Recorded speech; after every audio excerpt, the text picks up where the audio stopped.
सतगुरु माता जी के पावन चरणों का ध्यान करते हुए बोलिए संतों जी, धन निरंकार जी, साथ संगत जी।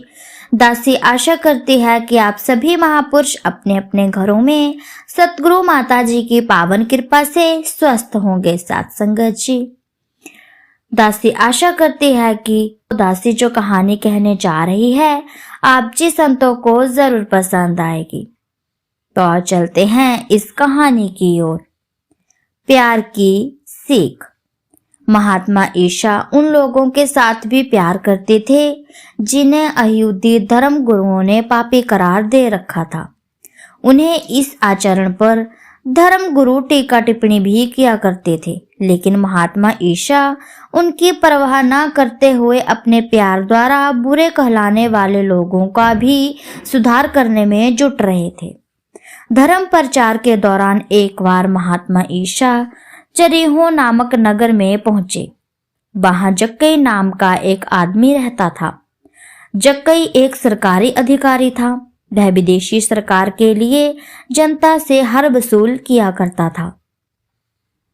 वहां की जनता उसे अच्छी नजरों से नहीं देखती थी। जब जक्कई को चरीहो में महात्मा ईशा के आने का पता चला तो उनके मन में भी उनके दर्शनों की इच्छा जागी। जब महात्मा ईशा उनकी झुंगी के आगे से गुजरे तो वह भी उन्हें देखने के लिए गया। एक बड़ी भीड़ ने महात्मा ईशा को घेर रखा था। जक्कई का कद बहुत छोटा था। ठिगने कद के कारण वह भीड़ में से महात्मा ईशा को न देख पाया, पर महात्मा ईशा के दर्शन करने की उसकी इच्छा बहुत तीव्र थी। उसने कुछ देर कुछ सोचा, फिर वह उस रास्ते पर जिधर से महात्मा ईशा ने जाना था दौड़कर काफी आगे पहुंच गया। वहां एक पेड़ था। वह उस पेड़ की एक डाल पर बैठकर महात्मा ईशा का इंतजार करने लगा।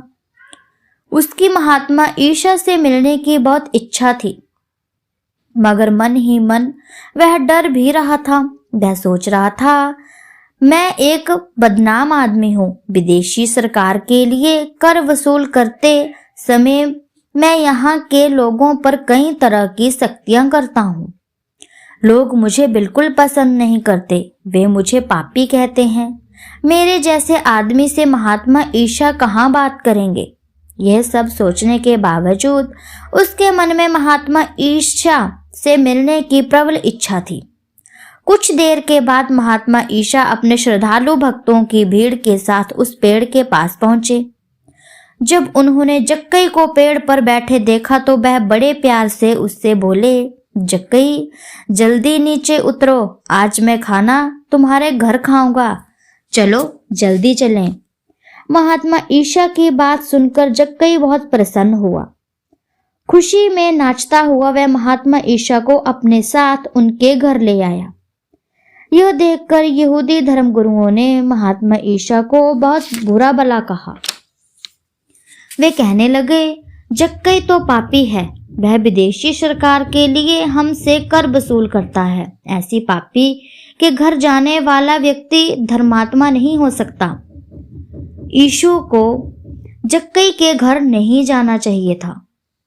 महात्मा ईशा ने उन लोगों की बातों को अनसुना कर दिया और जक्कई के घर जाकर उसे प्रभु भक्ति का उपदेश दिया। महात्मा ईशा से दीक्षा पाने के बाद जक्कई को सभी अपने भाई बहन लगने लगे। उसे पता लग गया कि वह सब लोग एक ही निराकार प्रभु की संतानें हैं। इस नाते सभी भाई भाई हैं, सभी बहनें बहनें हैं। ज्ञान दृष्टि मिलने के बाद उसे अपने कृतज्ञ पर बहुत शर्म आई। उसने अपने कृतज्ञों की महात्मा ईशा से क्षमा मांगने के बाद घोषणा की, मैं अपना आधा धन गरीबों की सेवा के लिए देता हूँ। शेष धन में से मैं उन सभी लोगों को जिनसे मैं ज्यादा कर वसूला करता था उन्हें मैं दे दूंगा, उनका धन उन्हें वापस लौटा दूंगा। जक्कई की इस घोषणा के बाद महात्मा ईशा ने यहूदी धर्म गुरुओं को समझाते हुए कहा, प्रभु ने मुझे इसीलिए भेजा है कि मैं उन लोगों को जो कि परमेश्वर को भूलकर बुरे कर्मों में फंस गए हैं प्रभु के पास वापस ले आऊं। यह काम उन पापी कहलाने वाले लोगों को प्यार करके उनके पास जाकर उन्हें परमेश्वर की हकीकत बताकर ही किया जा सकता है। यदि मैं उन लोगों से घृणा करने लगा तो यह काम संभव नहीं हो पाएगा। फिर जब परमेश्वर का सभी से एक सा प्यार है तो हमें किसी से घृणा करने का क्या अधिकार। इसके बाद जक्की की ओर इशारा करके वह बोले, यह भी परमेश्वर की संतान है, इसे अपने किए पर दुख है, इसे अपनी भूलों का प्रायश्चित करना चाहा। कृपालु प्रभु ने इसके पाप क्षमा कर दिए हैं, अब यह पापी नहीं रहा। और फिर हमें घृणा पाप से होनी चाहिए, न कि पापी से। हमारा विरोध पाप से हो सकता है, लेकिन किसी को पापी कहकर उससे घृणा करने में कैसा अधिकार है। प्यार के द्वारा पापी को भी पाप से हटाया जा सकता है, लेकिन पापी से घृणा करके पाप को समाप्त करना असंभव है। तो साथ संगत जी, सतगुरु माता जी हमें यही सीख देते हैं कि हमें हर कोई काम, हर कोई बात प्यार से ही करनी चाहिए।